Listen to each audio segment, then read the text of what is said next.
2-0 à la Beaujoire. C'est une grande question. Mais si on part du principe que Nantes est en Bretagne, c'est donc un derby entre Nantes et Lorient à 17h05. Un autre derby dans le sud, Montpellier et Monaco qui vont tenter de se rapprocher du podium. Podium sur lequel trône tout en haut le PSG qui reçoit Reims à 20h45 au Parc des Princes. Le parc, malgré l'agence de 5000 spectateurs, devrait s'enflammer pour le retour de Léo Messi. L'Argentin sceptique dans l'orchestre celui de 3 semaines. On a toujours pas joué cette année, déjà sur la pelouse ce soir. Donc, autre événement sport de l'après-midi que nous suivons en direct depuis la mi-journée sur France Info. Ça se passe sur la Straight de Pittsburgh, 900 mètres de dénivelé, 3 km de course. Et on peut le dire, désormais, Guillaume Batin, le vainqueur cet après-midi est suisse. Et il s'appelle Beat Feuz, c'est ça, je prononce bien? Presque. Beat Feuz, Philippe, c'est le vainqueur des 2 descentes de la saison dernière. Il en empoche une 3e aujourd'hui devant son compatriote Marco Odermatt, le leader du classement général de la Coupe du Monde qui, probablement à la fin de la saison, succédera à Alexis Pinturo avec le globe de cristal, tellement il est complet. C'est un spécialiste de discipline technique et là, dans la descente, malgré son petit gabarit, il a réussi à accrocher la 2e place.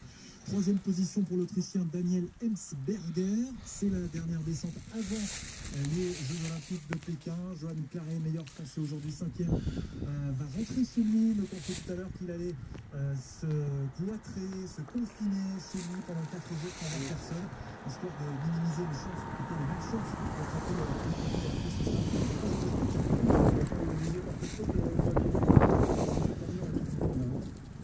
c'est pas ici, 0 degré tout à l'heure au début, à 13h30 pour le dossard numéro 1. Là, on est sans doute aux alentours des -5, -6 degrés, mais le spectacle est tellement beau, il a neigé pendant 2 jours et c'est magnifique ici, dans le Tyrol autrichien, à la Mecque du ski.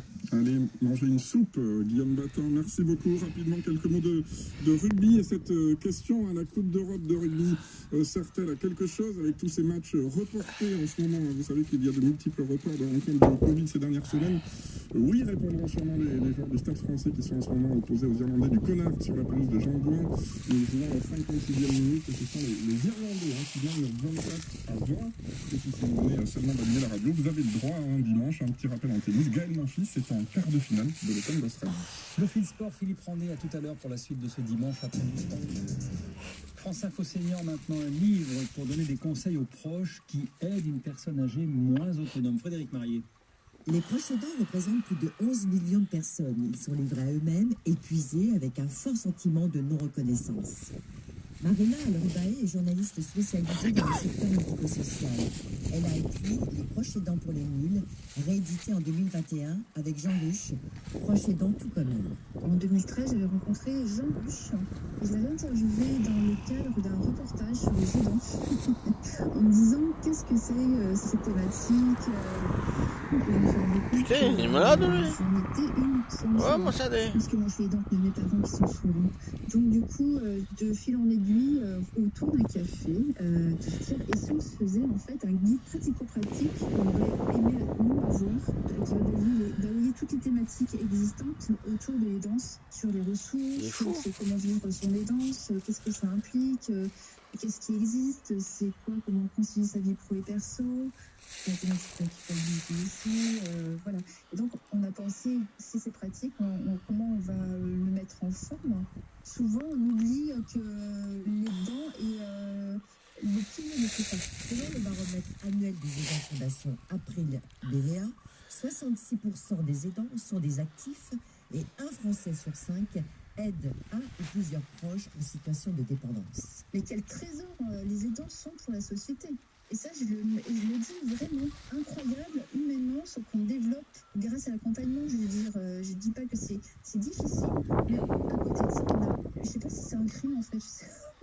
J'ai besoin en fait d'être soutenue, accompagnée, mais pas qu'on fasse à ma place, qu'on décide à ma place et qu'on me mette davantage de difficultés. Je veux dire qu'on simplifions le parcours de l'aidant, accompagnons-le, guidons-le, valorisons-le aussi parce qu'il est, ce qu'il a apporté, ce qu'il a apporté. Un gros blanc, mon gros blanc, moi là il regarde, gros blanc, et mon gros blanc. Augmenter dans les autres prochaines années, on peut rendre un peu plus humaine cette société-là. Le handicap ne définit pas la personne, le fait de vivre ne définit pas la personne.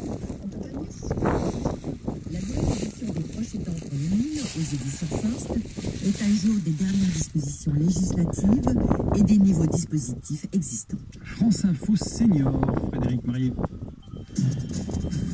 France Info Météo, avec meilleur taux, comparez les offres et faites les meilleures économies sur vos crédits assurance, placement et énergie. Avec meilleur taux, reprenez le pouvoir sur vos économies.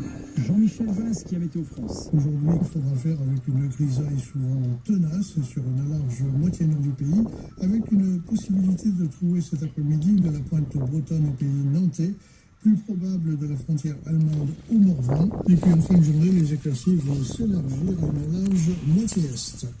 Plus au sud, du Poitou-Charentes aux Pyrénées, du Jura aux Alpes, du Cantal à la Méditerranée, soleil et ciel bleu presque parfait sont au programme.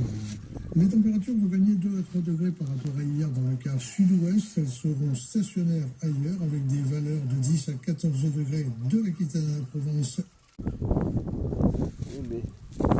Mais c'est un truc.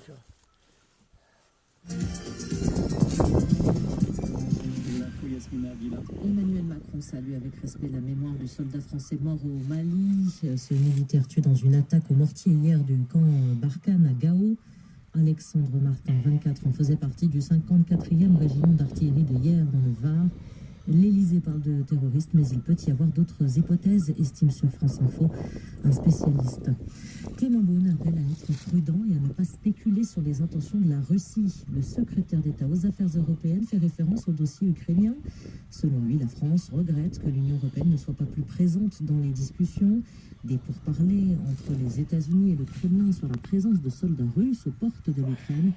Kiev accuse Moscou de lui mettre la pression pour la dissuader de se rapprocher de l'OTAN. Jean-Jacques Bourdin regrette la décision de l'écarter de BFM TV et d'RMC. L'intervieweur la qualifie même d'une décision unilatérale. Réaction après sa mise en retrait temporaire des chaînes par le propriétaire, le groupe Altis. Jean-Jacques Bourdin soupçonné d'agression sexuelle par une ex-journaliste de BFM TV. Elle l'accuse d'avoir tenté de l'embrasser à plusieurs reprises lors d'un déplacement en Corse. Des faits présumés qui remontent à 2013. Éric Dupond-Moretti met en cause les discours de haine et d'irresponsables politiques. La réaction du ministre de la Justice au moment de l'agression d'un élu à l'REM à Perpignan. Romain Gros pris à partie hier devant sa permanence par des dizaines de manifestants anti-pass. Martin Hirsch va saisir le Conseil de l'ordre après la mise en vente d'une radio d'une victime du 13 novembre 2015 vendue par un chirurgien. Un cliché d'une fracture ouverte de l'avant-bras gauche avec une balle de Kalachnikov. Le patron de la PHP indique qu'il va faire un signalement à